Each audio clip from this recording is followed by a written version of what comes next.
ओम श्री गणेशाय नमः। श्री शिव महापुराण रुद्र संहिता पार्वती खंड द्वितीय अध्याय। इस अध्याय में हम जानेंगे पितरों की 3 मानसी कन्याओं मेघा, धन्या और कलावती के पूर्व जन्म का वृत्तांत तथा सनकादि द्वारा प्राप्त शाप एवं वरदान का वर्णन। नारद जी बोले, हे महाप्राज्ञ, हे विदे, अब आदर पूर्वक मीना की उत्पत्ति का वर्णन कीजिए और शाप के भी विषय में बताइए। इस प्रकार मेरे संदेह को दूर कीजिए। ब्रह्मा जी बोले, हे नारद, हे सुतवर्य, हे महाबुद्ध, आप इन मुनि गणों के साथ विवेक पूर्वक मीना की उत्पत्ति के वृत्तांत को अत्यंत प्रेम पूर्वक सुनिए। मैं कह रहा हूँ, हे मुनि, मैंने अपने दक्ष नामक जिस पुत्र की चर्चा पहले की थी, उनके यहाँ सृष्टि की कारण भूता 60 कन्याएं उत्पन्न हुई। उन्होंने उन कन्याओं का विवाह श्रेष्ठ कश्यप आदि के साथ किया। यह सारा वृत्तांत आपको विदित ही है। अब प्रस्तुत कथा का श्रवण कीजिए। उन्होंने उनमें से स्वधा नाम की कन्या पितरों को दी। उस स्वधा से धर्म मूर्ति रूपा सौभाग्यवती 3 कन्याएं उत्पन्न हुई। हे मुनीश्वर, उन कन्याओं के पवित्र, सदा विघ्नों का हरण करने वाले तथा महामंगल प्रदान करने वाले नामों को मुझसे सुनिए। सबसे बड़ी कन्या का नाम मेना, मंझली कन्या का नाम धन्या तथा अंतिम कन्या का नाम कलावती था। ये सभी कन्याएं पितरों के मन से प्रादुर्भूत हुई थी। ये अयोनिजा कन्याएं लोकाचार के अनुसार स्वधा की पुत्रियां कही गई हैं। इनके पवित्र नामों का उच्चारण करके मनुष्य समस्त कामनाओं को प्राप्त कर लेता है। वे जगत की वंदनिया, लोक माता, परमानंद को देने वाली योगिनी स्वरूपा, उत्कृष्ट ज्ञान की निधि तथा तीनों लोकों में विचरण करने वाली हुई। हे मुनीश्वर, एक समय की बात है, वे तीनों बहनें भगवान विष्णु के निवास स्थान श्वेत द्वीप में उनके दर्शन के लिए गईं। भक्ति पूर्वक विष्णु को प्रणाम तथा उनकी स्तुति करके वे उनकी आज्ञा से वहीं रुक गईं। वहां उस समय बहुत बड़ा समाज एकत्रित था। हे मुनि, उसी अवसर पर मुझ ब्रह्मा के पुत्र सनकादि सिद्धिगण भी वहां गए और श्री हरि को प्रणाम कर वहीं उनकी आज्ञा से बैठ गए। तब सभी लोग सनकादि मुनियों को देखकर वहां बैठे हुए लोक वंदित देवता आदि को प्रणाम करके शीघ्र उठ खड़े हुए।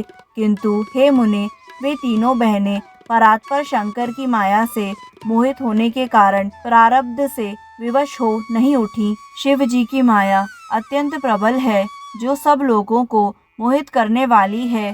समस्त संसार उसी के अधीन है।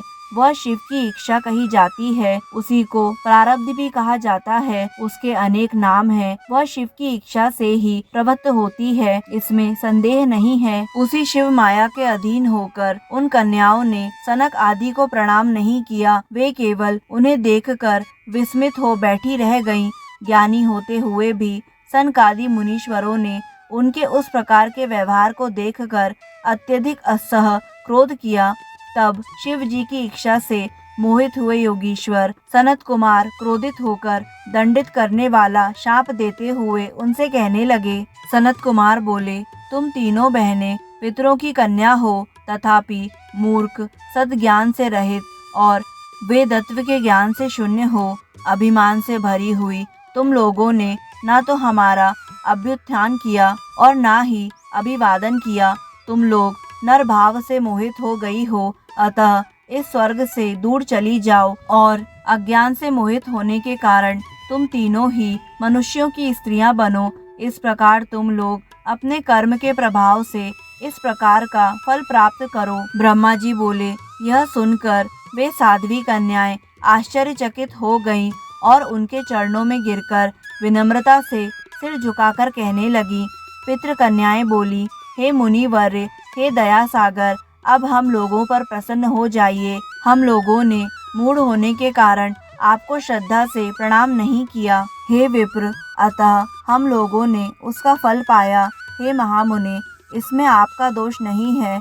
आप हम लोगों पर दया कीजिए, जिससे हम लोगों को पुनः स्वर्ग लोक की प्राप्ति हो। ब्रह्मा जी बोले, हे तात, तब उनकी यह बात सुनकर प्रसन्न चित्त वे मुनि शिव जी की माया से प्रेरित हो शाप से उद्धार का उपाय कहने लगे। सनत कुमार बोले, हे पितरों की तीनों कन्याओं, तुम लोग प्रसन्न चित्त होकर मेरी बात सुनो। यह तुम्हारे शोक का नाश करने वाली और सदा ही तुम्हें सुख प्रदान करने वाली है। तुम में से जो ज्येष्ठ है वह विष्णु के अंशभूत हिमालय गिरी की पत्नी होगी और पार्वती उसकी पुत्री होगी। योगिनी स्वरूपा धन्या नामक दूसरी कन्या राजा जनक की पत्नी होगी। उसकी कन्या महालक्ष्मी होगी जिनका नाम सीता होगा। सबसे छोटी कन्या कलावती वैश्य वृषभान की पत्नी होगी जिसकी पुत्री के रूप में द्वापर के अंत में राधा जी प्रकट होंगी।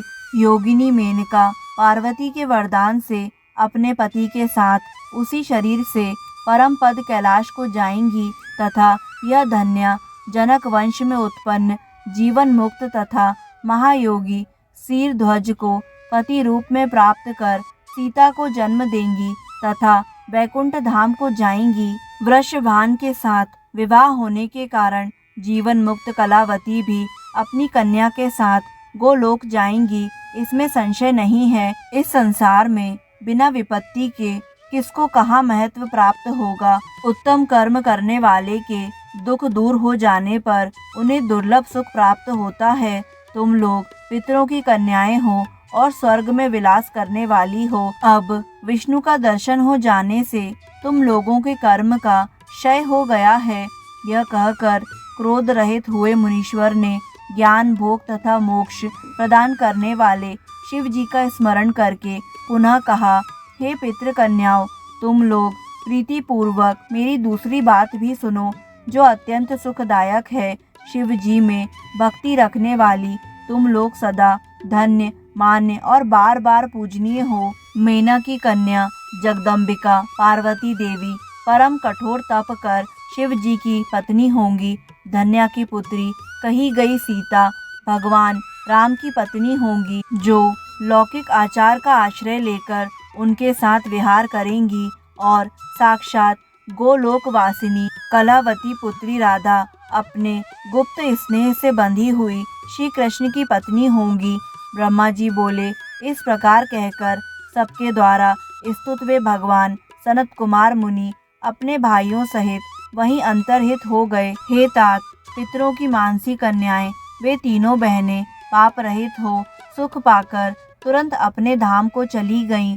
इस प्रकार श्री शिव महापुराण के अंतर्गत द्वितीय रुद्र संहिता के तृतीय पार्वती खंड में पूर्व गति वर्णन नामक दूसरा अध्याय पूर्ण हुआ। दोस्तों, आगे आने वाले सभी अध्यायों को निरंतर सुनने के लिए हमारे YouTube चैनल आध्यात्मिक कथाएं को लाइक करें, सब्सक्राइब करें और बेल आइकन पर प्रेस करें।